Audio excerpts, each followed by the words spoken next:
Hello. As part of the International Women's Day celebrations this year, we are interviewing women who have had to overcome adversity so that they can embrace equity. And today I have the absolute pleasure to be interviewing Lara Khalaf about her experiences. So welcome, Lara. Thank you. Thank you. Thank you for having me. And I'm so excited to be here. It's a pleasure. So let's start by talking about International Women's Day. And as we said, the theme is embrace equity. Mhm. What does that actually mean to you? Yes, yes. Um, if equality means treating everyone in the organization the same way without discrimination, equity seeks to identify and address those specific needs and requirements. And so when I was tapping into the energy of equity, I actually fell in love with it because I realized that is an opportunity to dive deeper. So I felt that this is an amazing way for businesses to really become more conscious, where I see it in a spiritual way as well, because it's about embracing the wholeness of the individual, and where we could see, we could feel them, we could hear them, we could accept them for who they are, ditching the notion of having employees fitting into one mold and roboticize them. So this is what I was feeling about that. And also, if organizations were really to embrace this, I feel as if it humanizes business, and it's providing them with an unbelievable opportunity to practice really high level qualities, such as being present, such as compassion, kindness, listening, detachment, love, and courage, by the way, and courage, because it takes a lot of courage as well to do this, because not everyone will understand that a course of supportive and bespoke action is being taken, and not everyone will feel as loving towards others. So for me, this is a beautiful opportunity, as I mentioned, for businesses to become more human, to raise their consciousness, and it will teach us the art of forgiveness, gratitude, and non-judgment. I love that humanity angle, because it really is about celebration, isn't it, of other people. And as you said, really having to use those skills of listening and, being curious and engaging with people. And you're right, some people are uncomfortable.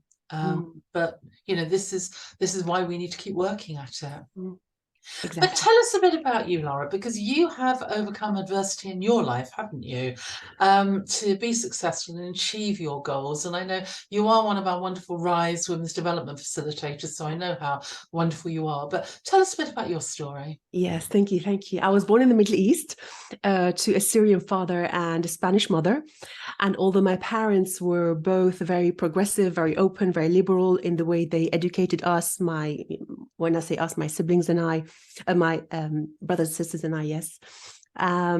Societal influences actually were very strong when it comes to considering women second-class citizens.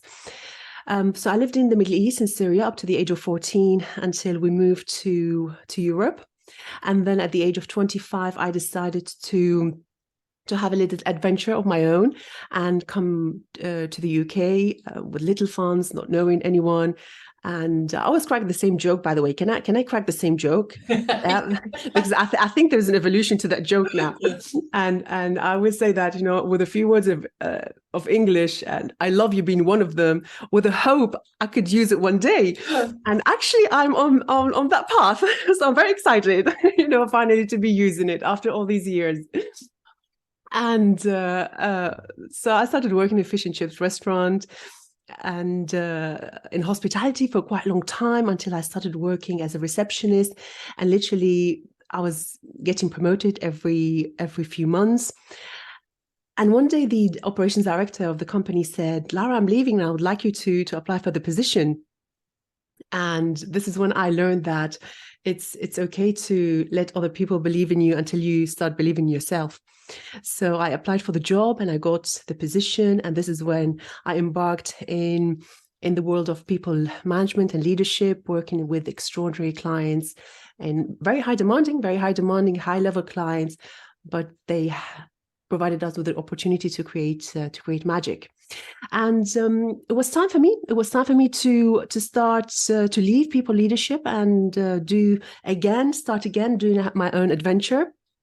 And this is when I embarked into what I'm doing now, which is raising consciousness through the empowerment of women and the rise of the feminine in the corporate world. Now, I could tell you plenty. I have a list, of adversities and things that we've gone through, but that's not the point. This is, there's my ego wanting to say, look how much I've overcome, but that's not the idea. The idea is that I've had, yes, plenty of opportunities that could have broken me down since I was a child. And I shifted my perspective to see them as opportunities to heal and evolve. And last year alone was one of the hardest, yes, most unbelievable and greatest years of my life in terms of personal growth, where I died and rebirthed myself several times.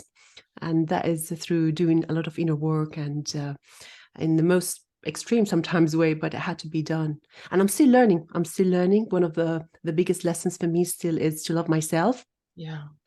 And learning how to do things for and showing up from love and not for love, which is a big difference, right? And I keep asking myself this question: what would a woman who loved herself do? How would she show up? How would she speak? What would she say? What would she not say? What would she eat? And so it was very lovely when a few days ago somebody said to me, so you are an Arab woman empowering English women? And I never thought about that. Oh, I think about that a lot, Lara, and I love it. Isn't that right? I mean, and I never looked at it that way, but I also thought what a beautiful opportunity to celebrate the commitment I have with my own healing and my own consciousness.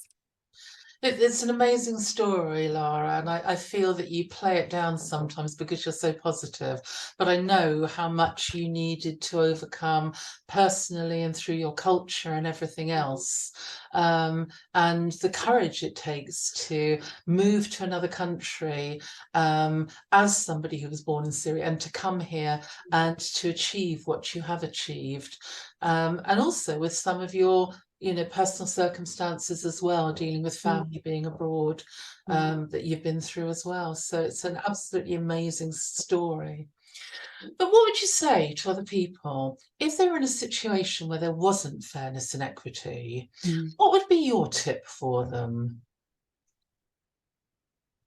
I always go to the realm of the inner world because I believe in the concept of the mirror. So this is potentially not what a lot of women wants to hear right now, but it's also very empowering and it help us take responsibility as well of our own actions. So the couple of questions are coming to mind. The first one is, what is this situation reflecting back to me? And also, what opportunity is this situation providing me to step up and lead? So these are the two questions that I would invite the women in this case to ask themselves. And that's quite a deep question for somebody who may be feeling oppression or feeling that there is unfairness or discrimination, because it almost asserts that there is a lot of responsibility back on us, but also a lot of opportunity that could come through if we believe it to be so. Yeah, absolutely. I mean, this is not about I remember actually one time where I learned from an activist, I forgot her name right now, where she said that in order for change to happen, it needs to happen at the level of the systems. It needs to happen at the level of home and also at the level of the street. So this is a triangle that we need to work with. So yes, from a systemic perspective, there's a lot that can be done. And I'm, for example, very, very excited that only a few days ago, Spain was the first European country, not in the world, but the first European country where they approved approved menstrual leave for women, with the incapacitating menstruation. Yeah. That for me is an example of how the system can also support us from this perspective. It was very interesting to see that and to read some of the comments that people had also put about women taking advantage and all sorts. I won't go into that now, but you're absolutely right. Very progressive of Spain and very, very interesting. but I mean, this leads to what we're talking about, because equity means creating an inclusive world. So what messages, and I mean, you know, for you as well, being Arabic and looking at what's happening out in the Arabic world in certain parts as well, but what messages would you send out to people? Yes. And this is something that I learned a few days ago that really hit home. And with the permission of the author, I am sharing this with you now. And that is, I would say, for us to ditch this story that we have been telling ourselves, that a woman can do anything or everything a man can do, and instead to tell a new narrative, a new story, where we say that women can do everything a woman can do. And that way it's it's more empowering, rather than, because like I don't have to act in a way that it's in misalignment with who I am, just so I can be worthy in the eyes of society. And that, for me, you know, one of the things that I am obsessed about is the connection that we have to our cyclicity as women, regardless of where we are, regardless of what stage of our womanhood we are. Only a few days ago, not a few days ago, some time ago, but a few days ago, I came across this again, that there was a woman who posted something that went viral, and good on her. You know, she had really the intention of empowering women, but actually it was quite disempowering at the same time, where she was saying, regardless of